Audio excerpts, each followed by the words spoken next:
Welcome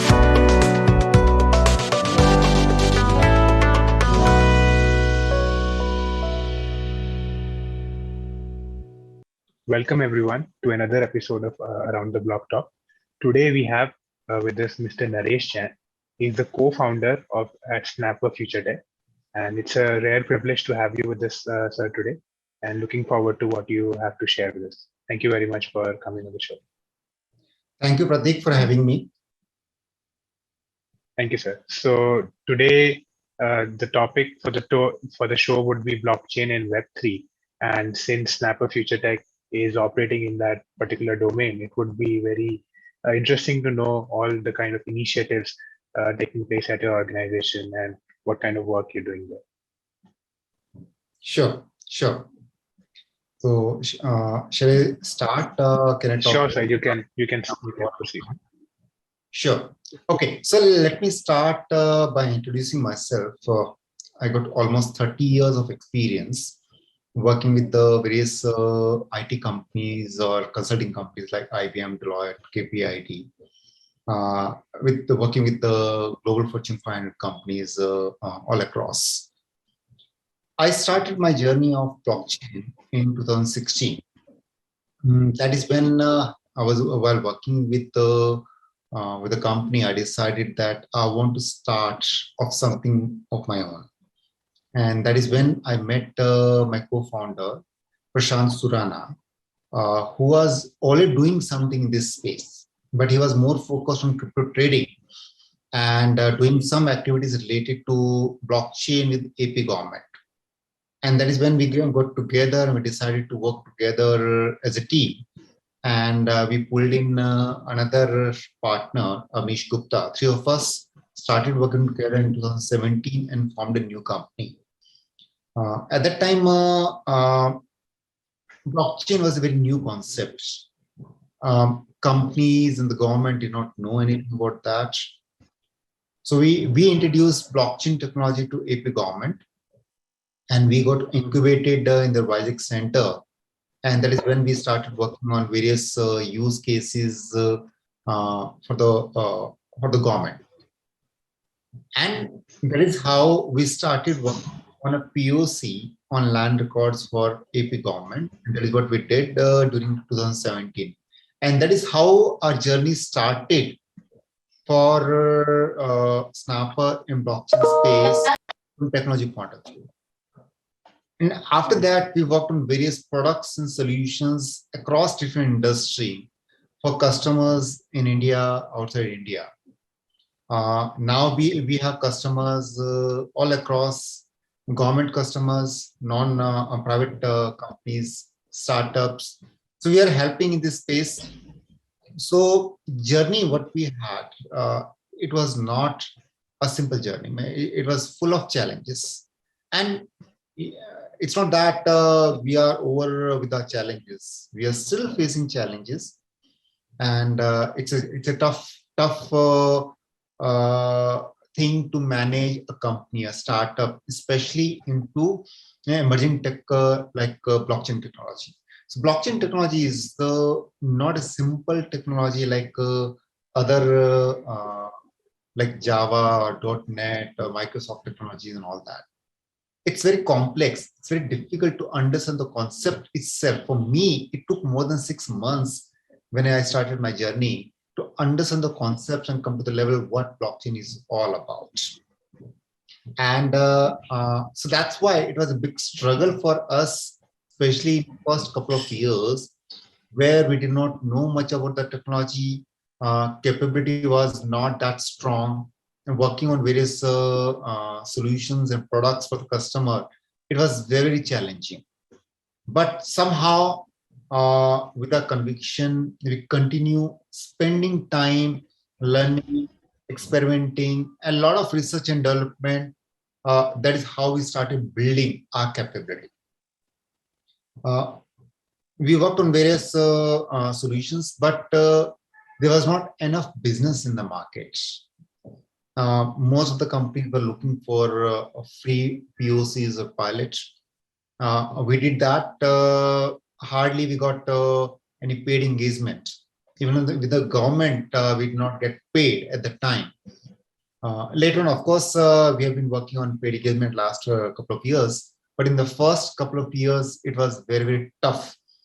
And then we started working on the products as well. So as on today, we have 4 different areas where we are working. First of all, we are fully focused on blockchain.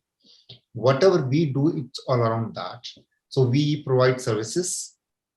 We have 2 products. One product is on digital credential called Snapshot. Second product is Trace Chain, which is asset track and trace and provenance. And then we have one division called Indian Blockchain Institute. That is our training initiative, and we are providing blockchain training to individuals, students, universities, and corporates. So this is our current portfolio, and we're getting deep, and day by day we have been researching and doing innovative work, and that's what our strength is. Sure, sir. That's great to know. So probably in the initial phases when you started your organization, the education around blockchain in the industry was not very high, and people probably did not understand what can be done with this new technology. But in the last couple of years, I think we've seen a strong adoption taking place eventually. So also you mentioned like some of the products and some of the services that you're working on as of now. So what is how vast is your portfolio of the products that you're working in, and how is that? Yeah. So let me talk about first the products, and then I'll talk about the solution, the services, what we have done.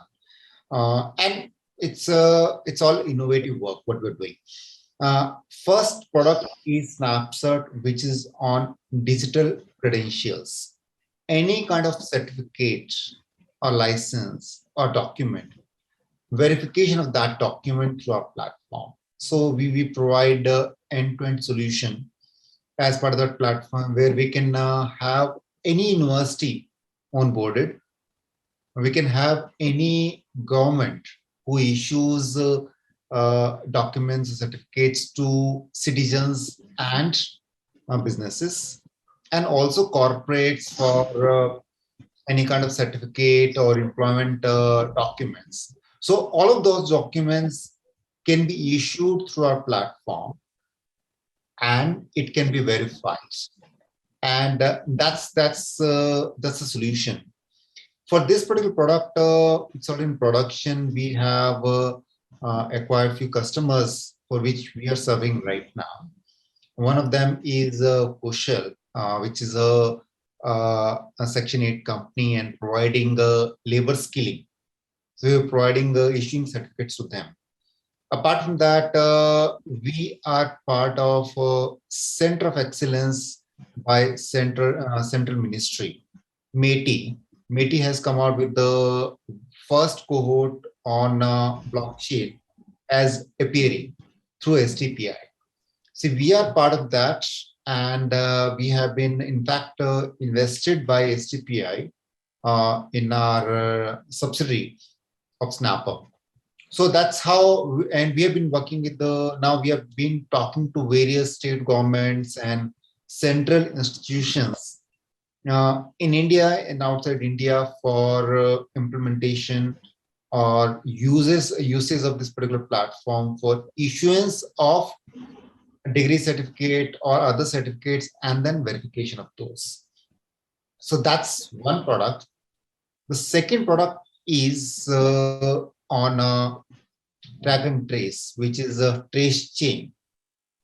And the product, the way we have architectured the whole solution, it's industry agnostic. Even though our focus is more on food industry, fashion industry, now we are working on sustainable supply chain. So this particular products, where we can have a traceability of any kind of assets throughout the supply chain and provenance of that, including certificate verification issued by the certifying agency to the service provider. So the entire chain, in all the stakeholder or the entities in supply chain can be onboarded and they can communicate with each other electronically through this platform. And we have all kind of modules and transaction types and screens. It's all configurable, where we also integrated that with NFT platform. So NFT marketplace is part of our solution.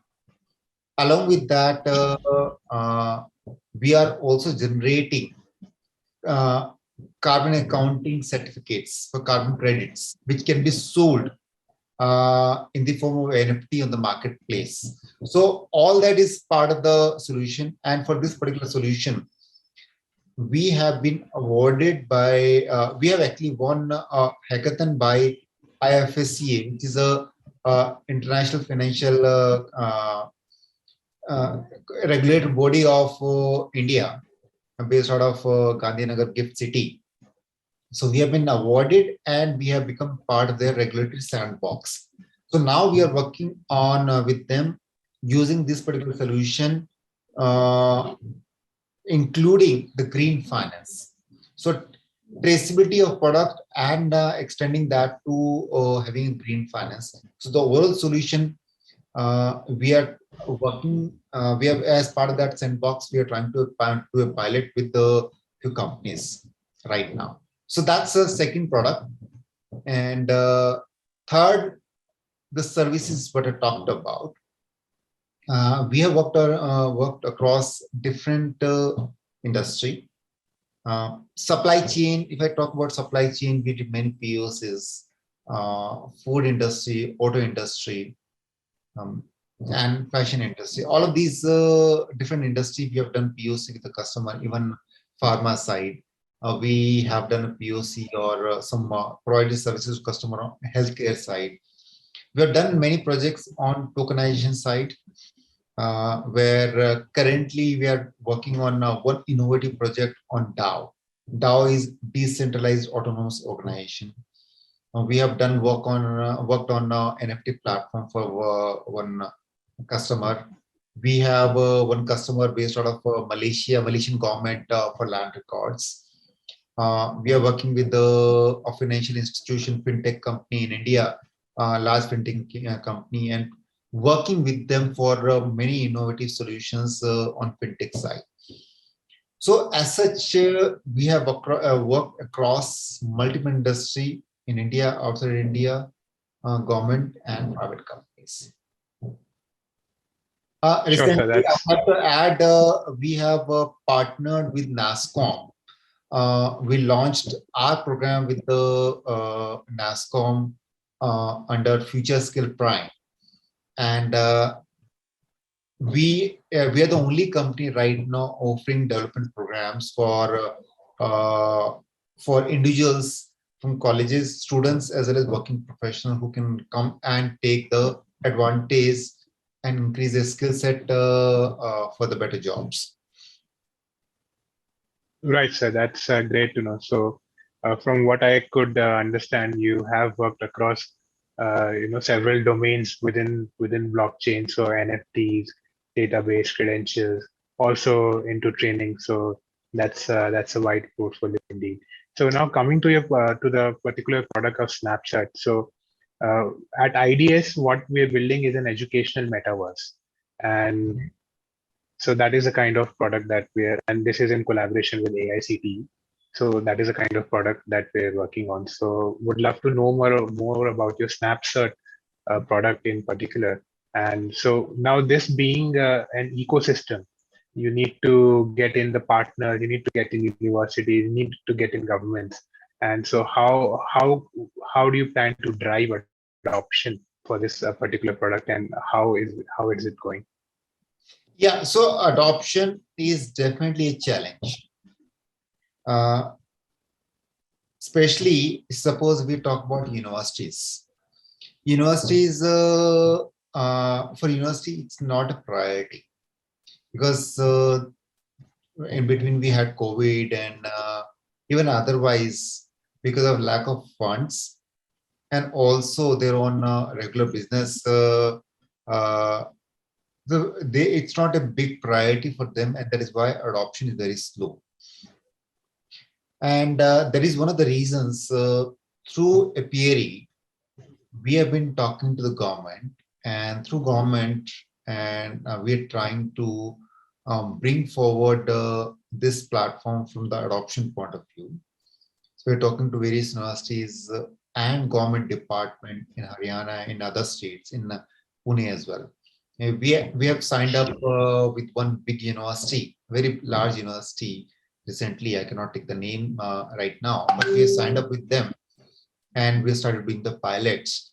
And not only that, we are going beyond only issuance of degree and verification of that. We are getting going beyond that as per the National Education Policy 2020. So whatever guidelines are there, we are going towards the futuristic solution through our platform. Right, sir, indeed. So also in terms of the technological implementation of how you actually go about building such a system. So can you also throw some light on that, on how this implementation has been? So say implementation or development of any product is not an easy journey. Again, it's full of hiccups and full of challenges. Initially, when we designed the solution based on our discussion working in the university, so we designed the whole solution. And in the beginning, when we defined the solution and when we started working with talking to various university for implementation, we found that the business model what we had designed in the beginning was not something which could fly. So we had to change our business model. And after talking to various universities, when we realized that we not only that, we might we'll have to also change solution as per the industry requirement. So because each university or each company or each entity has their own requirement. So considering that, what can sell in the market, so we had started working and defining and changing the solution and designing, changing the business model. And you won't believe that even the second business model, what we defined, that also did not work out very well. And then now we have an entirely different business model. So that is on the business side. If I talk about the technical side, the challenges what we are facing is two-pronged. One is the availability of skill sets.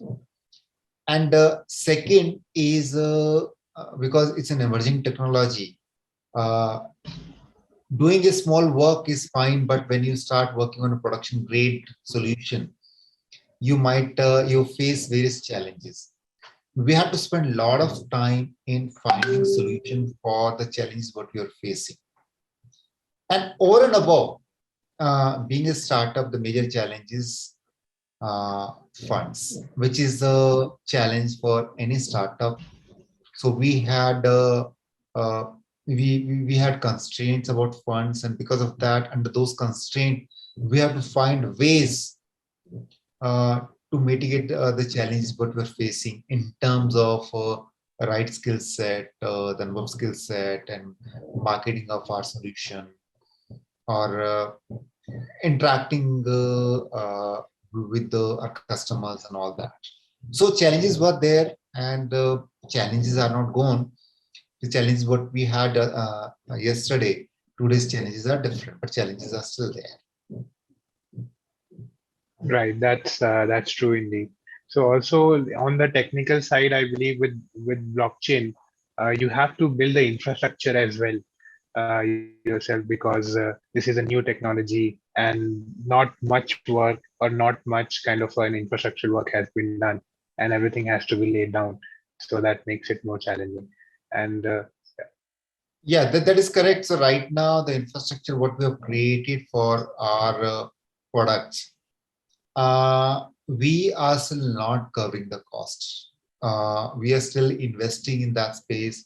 The infrastructure cost is much higher than what we are generating from business side.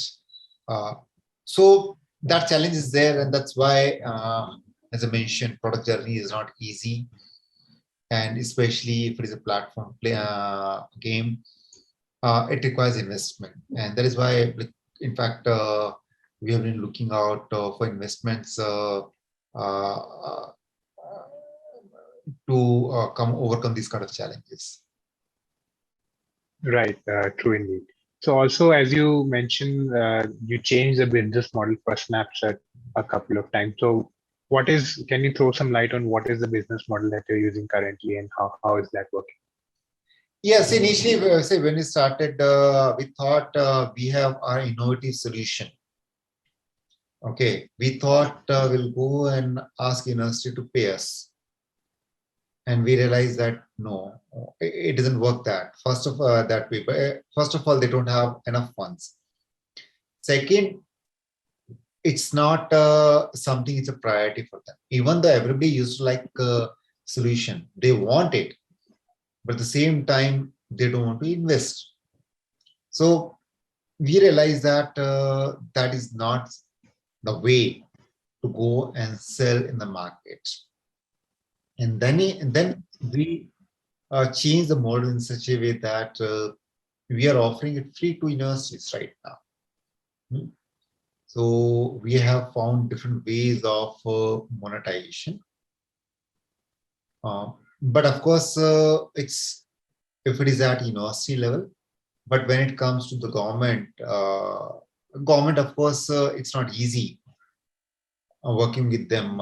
There are different processes and different kind of challenges are there.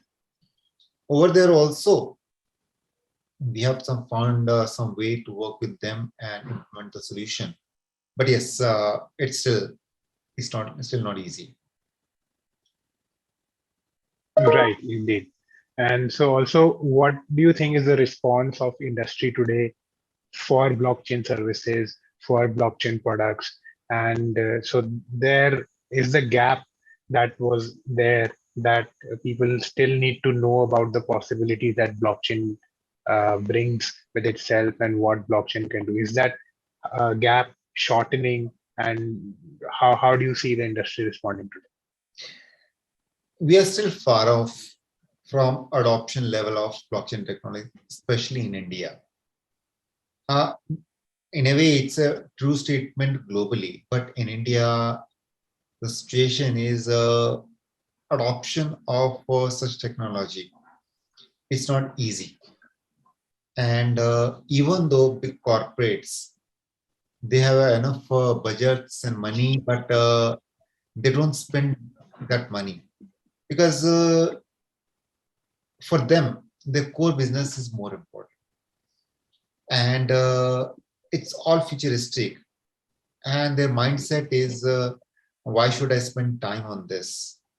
Let others adopt it, let others implement it, and if it is successful, then I'll do it. I'll go ahead with that. It's not about money, it's about taking a lead. It's about thinking that you have to get ready for future. So that kind of mindset, at least I don't see with Indian companies. State government especially, they don't have enough budgets. They've been trying, they've been thinking, they've been talking, but it's mainly talks, nothing in reality on ground. So situation is really, really tough uh, in terms of acquiring business in blockchain services side. Even as a platform, for example, we are ready to offer a free services to universities. Still, adoption is not happening. Uh, there are all different kind of excuses. Also, at the same time, everybody has their own agenda. So for a startup, it's not easy. We have to find our own ways to come to a level where we are able to grow much faster.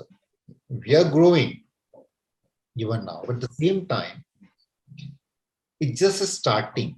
Adoption is going to take time, and we have to be there, sustaining our company to come to a level where when the market is going towards maturity, adoption is increasing, then we are the leader. Right, true indeed.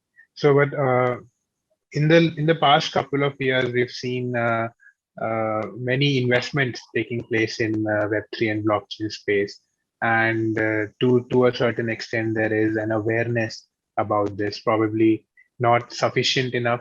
It people needs to be made more aware, and also in terms of the regulations from the Indian government, how do you see Indian government responding to this? Do you think the regulations are friendly for this industry, or there's some improvements necessary?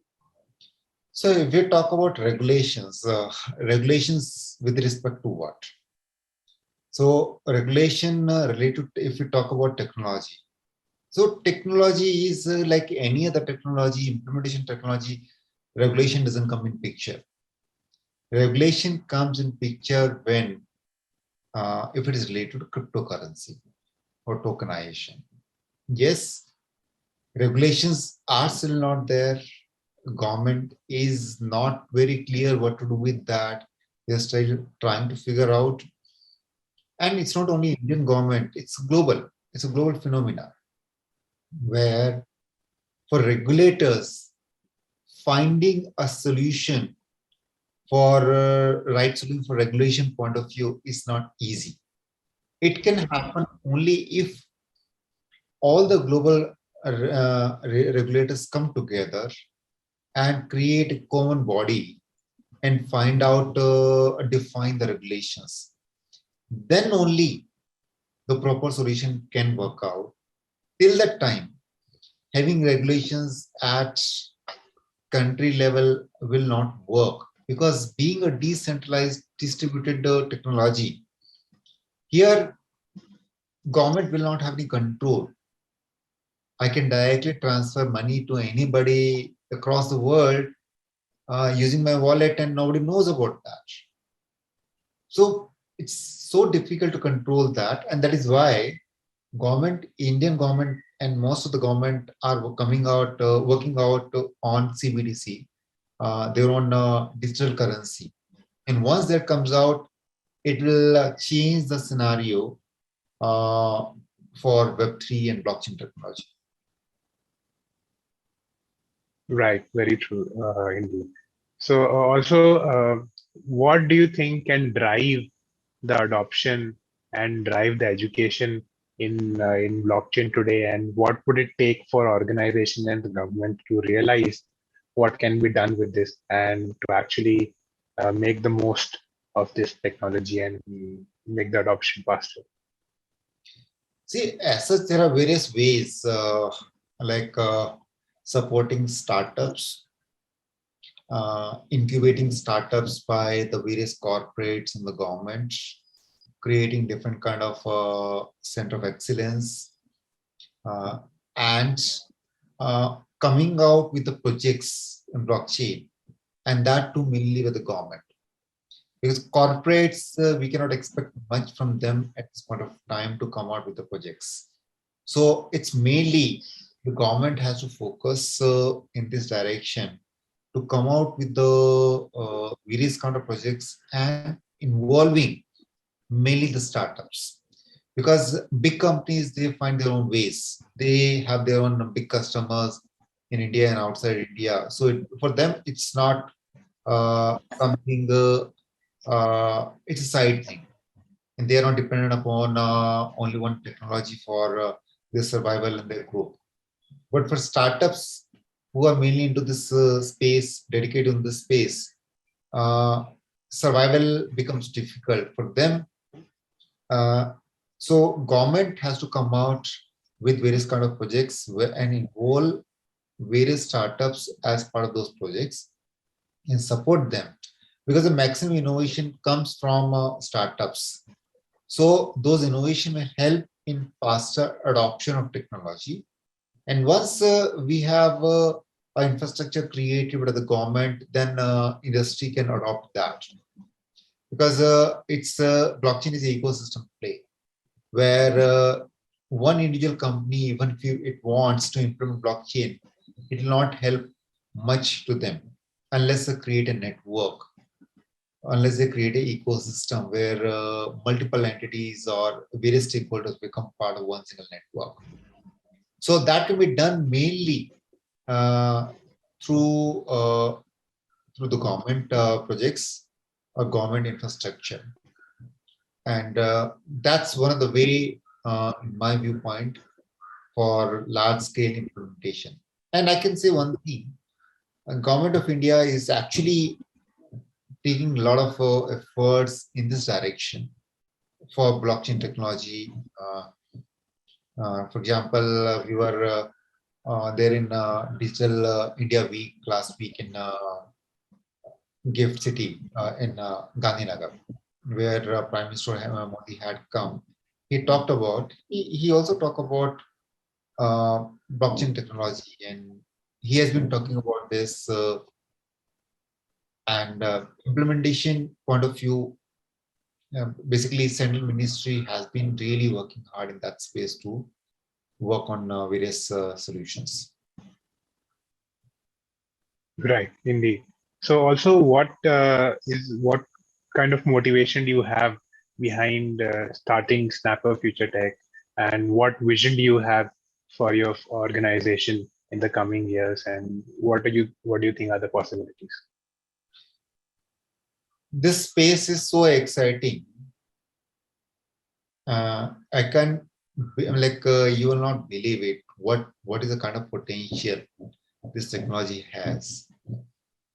It's going to transform our life. It's going to disrupt the existing business models. It's going to bring a transformation change across, and that will start seeing in 5 to 10 years. Metaverse, NFT, CBDC, DAO. These are some of the concepts which is going to transform the entire business and industries. So space is so exciting, and there's so much scope in terms of innovations, in terms of learning new things, and working towards building something, creating something for the future. That's what motivates me day and night. And I will continue working in this journey uh, as long as I can do, in terms of creating and innovating something which can help the society in some or other way. Right, indeed. That's great to know. So also, sir, we have students who would watch this show. So what advice do you have for students who would like to build a career in blockchain, in Web3, and is it a right time, and what kind of things they can do today? Absolutely. This is it's just a starting, and future is this. We all have to embrace this. Sooner we do it, bigger benefits we're going to get. So students should definitely get into this and start learning, start thinking what all it can do. And once they get into this, they will be amazed what all can be done. And of course, create job opportunities by learning such kind of programs, such kind of technology. So definitely they should do continuously working towards that. And one thing I would say to everyone: believe in yourself and have conviction in whatever you do. Once you do that, success will be there. Right, indeed. So, with that, sir, thank you very much for appearing on the show, and it was a pleasure to host you today. Thank you, Prateek.